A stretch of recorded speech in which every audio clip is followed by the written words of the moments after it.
Halo, selamat datang di pembahasan kita kali ini. Kita langsung aja ya. Kita mau gali lebih dalam nih sebuah ide dari materi Anda, The Success PDF. Lebih tepatnya dari bab 37, judulnya Tetap Termotivasi dengan Para Ahli. Nah, misi kita sekarang adalah ngebongkar gimana sih caranya biar kita bisa tetap semangat dengan belajar dari para master di bidang mereka. Pernah nggak sih Anda ngerasa kayak lagi stuck gitu? Atau motivasinya tiba-tiba hilang aja? Nah, kutipan ini, bab 37 ini, ngasih lihat perspektif lain nih. Katanya, kadang dorongan itu justru datangnya dari luar. Dari kita nyimak atau belajar dari orang-orang yang udah sukses duluan. Coba kita lihat lebih jauh ya, gimana sih mekanismenya menurut sumber ini. Iya, yang menarik di sini, gimana paparan ke orang-orang hebat ini bisa jadi semacam katalisator gitu loh. Pemicu dari dalam diri kita. Sumber ini kayaknya mau bilang, ini tuh bukan soal niru plek-ketiplek ya, tapi lebih ke nyerap energinya, pola pikirnya gitu. Kayak, semangat suksesnya itu bisa nular kalau kita cukup dekat mempelajarinya. Wah, nular ya, menarik banget istilahnya. Itu jadi ingat contoh Jeff Arch yang disebut di materi ini kan. Kelihatannya sukses dari luar, tapi dia sendiri ngerasa ada yang kurang.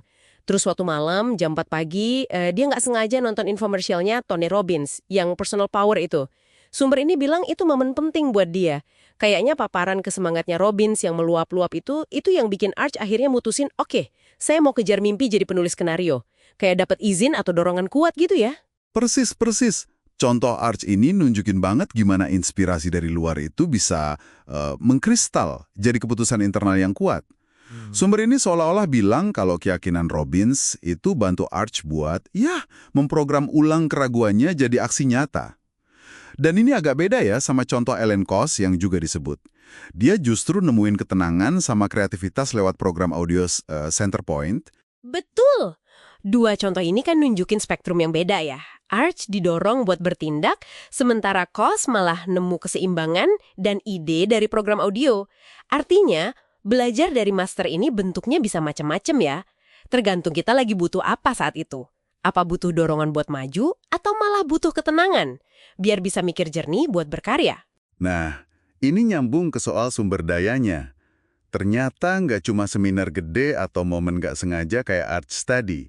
Kutipan ini nyebutin secara spesifik loh, ada program audio, bahkan nama perusahaan, kayak Nightingale Conant sama Learning Strategies Corporation. Mereka kan emang dikenal punya banyak materi dari para ahli ya. Ini nunjukin kalau akses ke kebijaksanaan para master ini sebenarnya cukup banyak dan formatnya beragam. Oke, jadi pesannya nggak cuma belajar dari ahli gitu aja ya, tapi juga, hey, udah ada loh sarananya, sumber dayanya, mulai dari audio yang bisa didengarin kapan aja, sampai mungkin baca biografi orang hebat, itu juga disinggung sekilas kan di teksnya. Kalau lihat pilihannya sebanyak ini, sumbernya ngasih tips nggak sih gimana caranya kita milih atau mengintegrasikan pelajaran dari para master ini biar efektif gitu ke rutinitas kita? Sumbernya nggak ngasih metode pemilihan yang eksplisit sih ya. Tapi penekanannya pada contoh yang spesifik tadi, kayak Robbins buat aksi, Centerpoint buat ketenangan, itu kayaknya nunjukin pentingnya milih yang sesuai sama kebutuhan kita sekarang. Soal integrasinya, ya cerita Arts sama Kos itu nunjukin bisa aja lewat momen pencerahan tiba-tiba, atau bisa juga proses pelan-pelan lewat dengerin rutin gitu. Kuncinya sih, kayaknya tindakan sadar kita buat nyari dan terpapar sama sumber inspirasi ini, jadiin bagian dari asupan mental kita lah, biar apinya nggak padam. Oke, jadi coba kita simpulkan ya buat Anda. Inti dari pembahasan kita, dari kutipan bab 37 ini, motivasi itu nggak harus melulu datang dari dalam diri. Ada kekuatan loh kalau kita secara sadar nyari dan nyerap energi, strategi, pola pikir dari para ahli atau master ini. Mau lewat audio, buku, seminar, atau cara lain yang disebut tadi. Ini kayak strategi praktis buat minjem semangat mereka pas kita lagi butuh banget.